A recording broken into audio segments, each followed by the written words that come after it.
হুকুমগুলা পালন করবে তো তারাই, যারা ইমানদার, যারা মুমিন মুসলমান, তারাই তো আল্লাহর হুকুমগুলা পালন করবে।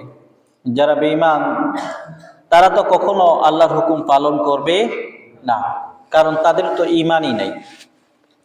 এজন্য মুসলমান যখন আল্লাহর বিধানগুলা পালন করতে গিয়ে অন্যায় অপরাধ গুনার কাজে জড়িয়ে পড়ে, তখন বিপদ মুসিবত আল্লাহ রাব্বুল আলামিন তাদের প্রতি দিয়ে দেন।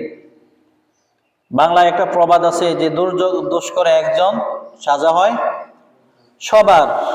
একজনের পাপে 10 জনকে পায়, এরকম একটা প্রবাদ আছে।